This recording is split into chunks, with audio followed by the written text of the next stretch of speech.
अस्सलाम वालेकुम, मैं हूं मरियम खान। मेरे साथ मौजूद हैं मुबशर लुकमान साहब। अस्सलाम वालेकुम सर, साहब।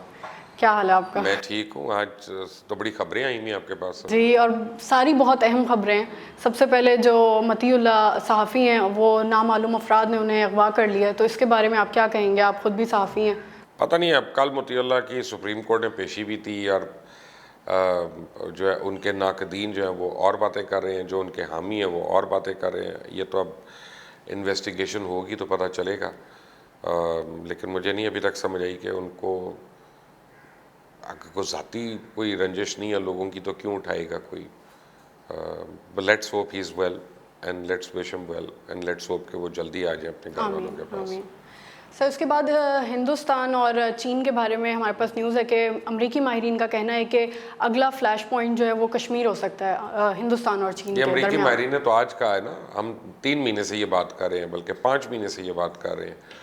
और ये इमरान खान ने तो तकरीबन कोई 8 महीने पहले ये बात की थी, जब कश्मीर में आए थे और उन्होंने अपने आइन के आर्टिकल्स में तब्दीलियाँ की थी इंडिया ने, कि कश्मीर जो है फ्लैश पॉइंट है बिटवीन न्यूक्लियर कंट्रीज़। और कश्मीर में आप देखें ना, 4 स्टेक होल्डर हैं, एक नहीं है। एक पाकिस्तान है, एक हिंदुस्तान है, एक कश्मीरी अवाम है और चौथा चाइना है, और 3 उनमें से न्यूक्लियर पावर है। तो फ्लैश पॉइंट तो है ना। तो अमेरिका को सोचना चाहिए और कश्मीरियों को उनके हक़ खुद इरादियत पे उनको भी मूव करनी चाहिए, बोलना चाहिए। सिर्फ हर जगह तो अपने कमर्शियल इंटरेस्ट के लिए चुप नहीं रहना चाहिए। बिल्कुल सही है। चीन ने गुज़िश्ता मीटिंग में भारत को साफ कहा है कि गलवान वैली जो है उस पर अपना क्लेम दिया है। तो अब भारत शोर मचा रहा है कि पहले तो 1962 तक उन्होंने क्लेम नहीं किया था और अब वो ये क्लेम कर रहे हैं। तो इसके बारे में आप क्या कहेंगे कि क्या होने जा रहा है अब? भारत को पता होना चाहिए कि चौधरियों के घर में ना मुजारे डिस्कस नहीं होते, मुजारों के घर में चौधरी डिस्कस होते हैं। भारत की हैसियत मुजारे से ज़्यादा नहीं है। और जो चाइना ने कह दिया कि ये लैंड हमारा है तो उनको वो देना पड़ेगा, वरना वो ले लेंगे। अभी उनको याद होना चाहिए किस तरह उन्होंने उठा उठा के उनके फौजियों को पहाड़ों से नीचे फेंक दिया था, और उनको यानी वो दवाइयाँ तक नहीं दे सके थे, उस तरह बेचारे तड़प तड़प के मर गए। तो जो चाइना कह रहा है वही होगा। इंडिया रो ले धो ले जो मर्जी कर ले, सती चढ़ जाए सती हो जाए मोदी, कोई फ़र्क नहीं पड़ता। इनको चाहिए गाय मूत्र पड़े पिए जाके, उससे शायद को अपना इनको को ताकत आए इनमें, जो जिसमें ये बिलीव करते हैं। सुप्रीम कोर्ट ने कहा है कि ख्वाजा बरदरान का जो नैब केस है वो ह्यूमन राइट का वो डिसग्रेस का वर्स्ट एग्जाम्पल है। तो इसके बारे में आप क्या कहेंगे? मैं इससे बिल्कुल एग्री करता हूँ। देखिए, ख्वाजा साद रफ़ीक और ख्वाजा सलमान रफ़ीक जो हैं, उनसे हमारे सियासी इख्तलाफात ज़रूर हो सकते हैं, लेकिन उनका भी हक़ है कि उनके साथ विक्टिमाइजेशन ना हो। और अगर कोई उनके ऊपर इल्ज़ाम है तो वो जायज़ तरीके से सबूतों के साथ प्रूफ हो, रेफरेंस फाइल हो, और फिर उसके तहत सज़ा दी जाए। ये थोड़ी है कि आपको उठा के को अंदर बंद कर दे। अब वो प्रूफ कर नहीं सक रहा, लेकिन आप बंद हैं, आपके घर वाले तकलीफ़ में, आपके चाहने वाले तकलीफ़ में, आपके काम बंद, आप लोगों से पैसे मांग मांग के, क्योंकि अकाउंट्स फ्रोज़न, सब कुछ फ्रोज़न, आप उस तरह से चला रहे हो। ये कोई इज़्ज़तदार आदमी को डील करने का तरीका नहीं। और इल्ज़ाम लगा कर उठाना जो है ये गलत एक यहाँ पे रवायत है। आपको इल्ज़ाम पहले साबित करना चाहिए फिर उठाना चाहिए। तो मैं तो समझता हूँ कि ख्वाजा साद रफ़ीक और ख्वाजा सलमान रफ़ीक ने एक बहुत बड़ी कीमत पे की है, एंड सुप्रीम कोर्ट से मैं कैसे डिसएग्री कर सकता हूँ। बिल्कुल सही है। सऊदी अरब ने जो है ऐलान कर दिया है कि 30 जुलाई को हज होगा और 31 को ईद होगी। और पाकिस्तान में जो है आज की तारीख दी गई है कि चाँद नज़र आएगा। और लेकिन मुफ्ती अब्दुल कवी कह रहे हैं कि 22 जुलाई को चाँद नज़र आएगा और ईद जो है 1 अगस्त को होगी। तो आपको क्या लगता है? 12 महीने में से ना 11 महीने इस मुल्क में कोई फड्डा नहीं होता चांद का, जी।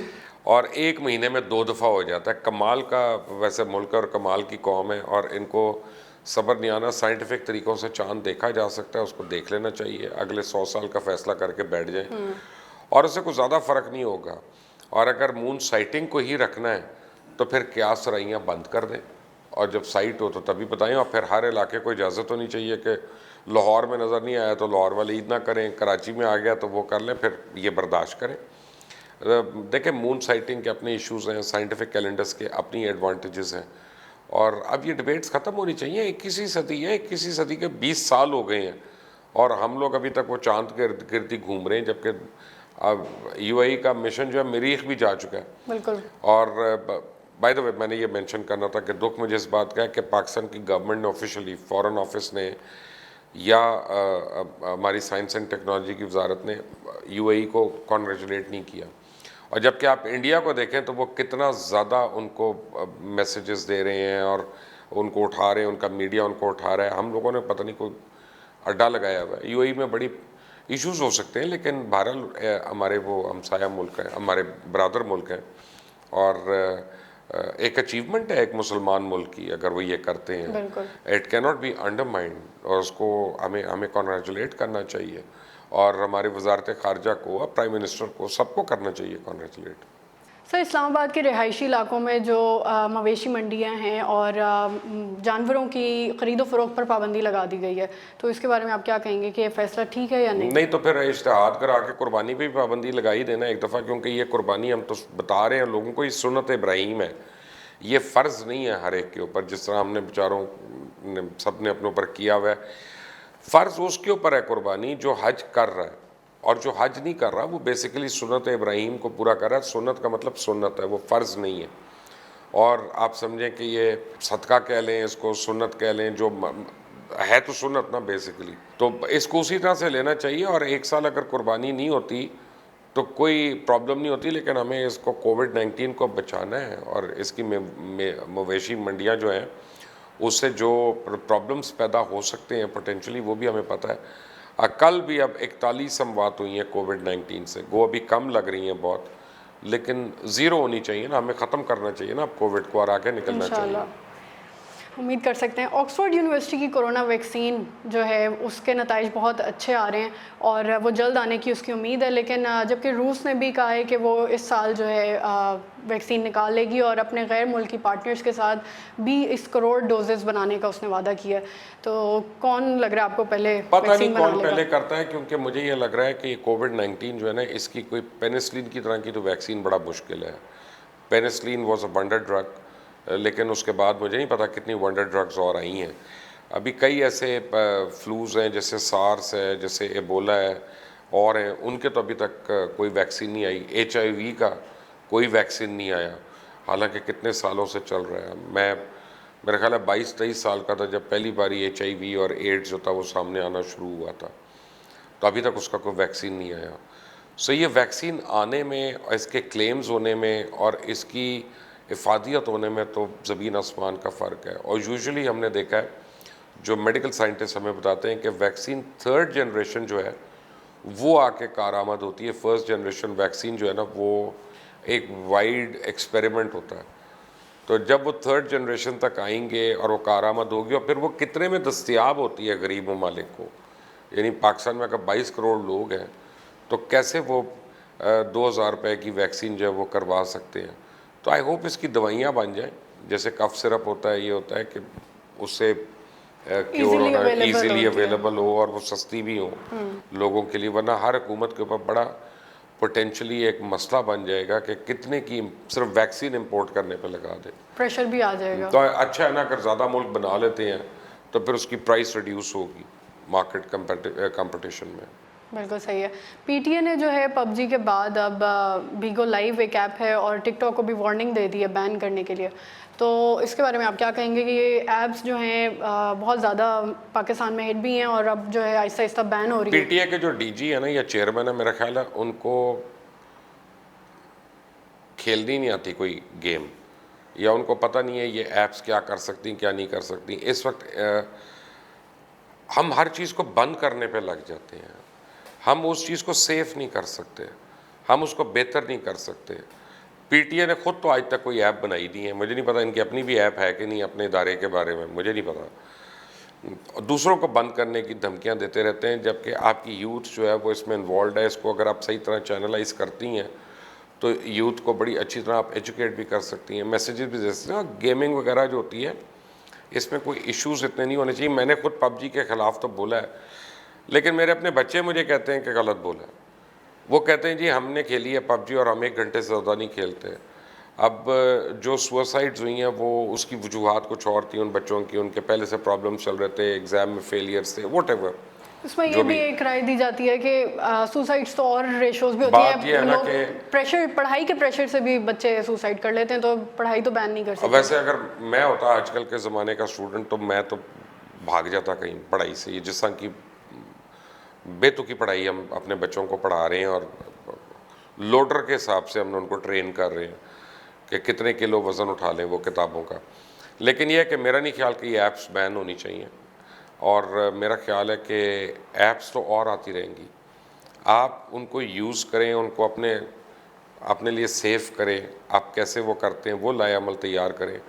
बैन करना इज़ नॉट अ सोल्यूशन। और अगर हम बैन करते हैं, इनमें कई तो चाइनीज़ ऐप्स हैं, तो हम वो काम कर रहे हैं जो नरेंद्र मोदी ने किया, या हम अमेरिका के कहने पे कर रहे हैं। तो यार अगर अमेरिका के कहने भी कर रहे हैं तो पहले कुछ ले तो लेना, कर्ज़ ही माफ़ करा लें अपने कम अज़ कम। हम क्यों अपने एक दूसरे दोस्त की ऐप्स जो हैं उसको बंद करें। बिल्कुल ठीक है। सुप्रीम कोर्ट ने 196 दहशतगर्दों की रिहाई का हुक्म जो है वो मुअत्तल कर दिया आज। इसके बारे में आप अल्लाह क्या करे कि कहेंगे? ये ख़त्म कर दे बिल्कुल और इनको फांसी हो, क्योंकि हमने देखा ये है कि दहशतगर्द जो होते हैं ना, हमारा जो लॉ ऑफ एविडेंस है ना वो कमज़ोर है कि दहशतगर्द के सामने खड़े होकर कोई गवाही नहीं दे सकता कि आप फ़र्ज़ करें आपको कह जाए कि आपने देखा था इसको कत्ल करते हुए, अब वो अलकायदा का आदमी आपके सामने खड़ा है, उसके पीछे हारी वारी आपके सामने खड़े हैं, आपके घर में थ्रेट्स हैं, ये हैं वो हैं, आप कैसे गवाहियाँ देंगी? तो ये लॉ ऑफ एविडेंस जब तक रिविज़िट नहीं होता ना, हमने देखा था कि कुछ साल पहले 3000 करीब दहशतगर्द पकड़े गए थे, उनमें से 2200 तो अदालतों के ज़रिए छूट गए, ऐसे छूट गए कि उनकी प्रोसिक्यूशन नहीं हो सकती थी। तो अब ये अदालतों को ज़रा एक स्टैंड लेना पड़ेगा, और हमारे पार्लियामेंटेरियंस को लॉ ऑफ द लैंड जो है, ये शहादत का जो कानून है, इसको अब रिविज़िट करना पड़ेगा ताकि हम दहशतगर्दों के लिए अलग अदालतें बनाएं, उनके कवानीन में तरामीम हो, और उनके लिए गवाही जो है वो एनोनिमसली दूसरे कमरे में बैठ के भी दी जा सके या दूसरी जगह पे दी जा सके, ताकि विटनेस प्रोटेक्शन भी हो उसमें। तो वो जब तक नहीं होती, दहशतगर्द निकलते रहेंगे। तो ये मेरा ख्याल है बहुत अच्छा फ़ैसला है सुप्रीम कोर्ट का इस सज़ा को, इस रिलीफ को मुअत्तल करने का। बिल्कुल ठीक है सर। लास्ट में हमारे पास जो है सदर ट्रंप का एक सर्वे हुआ है अमेरिका में, जिससे पता चला है कि सदर ट्रंप की जो मकबूलियत है वो कम हो गई है और 51% जो वोटर्स हैं वो जो बाइडन के हक़ में हैं। तो इसके बारे में आप क्या कहेंगे? कि मैं नहीं मानता इसको। अच्छा। उसकी वजह यह है कि ये जो इस तरह के सर्वेज हैं ना, ये हफ्ते में 2 दफ़ा होंगे और ये ऑसिलेट होंगे। नवंबर तक आप देखिएगा ये सर्वेस कुछ का कुछ दे रहे होंगे। असल सर्वे होगा जो पहली प्रेसिडेंशियल डिबेट होगी दोनों के दरमियान, उसके आउटकम के ऊपर, उसके रिजल्ट के ऊपर जो सर्वे होगा ना वो पहला होगा। उसके बाद पता चलेगा। उसके बाद पता चलेगा कि ये किस करवट जा रहे हैं, क्या जा रहे हैं। अभी तो इलेक्शन कैंपेन शुरू हुई है और बाइडन को नॉमिनेट होना है। अभी उनको डेमोक्रेटिक पार्टी ने ऑफिशियली, मुझे नहीं पता नॉमिनेट कर दिया कि नहीं किया। कर दिया जो बाइडन को कर दिया। तो अभी इट्स अ बिट अर्ली। लेकिन अभी उन्होंने अपने नायब सदर की सीट के लिए करना है सिलेक्ट, वो अगस्त में करेंगे अनाउंस। अब वो देखे ना, अभी तो वो उनकी अपनी वर्किंग ही पूरी नहीं है। बिल्कुल। जब उनकी वर्किंग ही पूरी नहीं है, 51% पे अगर यहाँ पे उनको मिल रही है और नायब सदर अगर लोगों की मर्जी का है तो 75% हो जाएगी अगस्त में। नवंबर में इलेक्शन होना इतनी जल्दी नहीं होता ही है। ये सर्वेस होंगे अभी, और मतलब अभी टाइम है। आई थिंक बहुत टाइम है। I think it's too premature to say कि बाइडन 51% पे, बाइडन 41 पे भी होते तो मैं समझता he should have been extremely happy. Sir आपका बहुत शुक्रिया आपके टाइम का। व्यूअर्स आपका बहुत शुक्रिया। अगर आपको हमारी वीडियो पसंद आए तो हमारी वीडियो को लाइक करें, इस चैनल को सब्सक्राइब करें, बेल आइकन को प्रेस करना मत भूलिएगा ताकि हमारी लेटेस्ट वीडियोस आप तक बर वक्त पहुंच सकें। अपना ख्याल रखें। खुदा हाफिज़।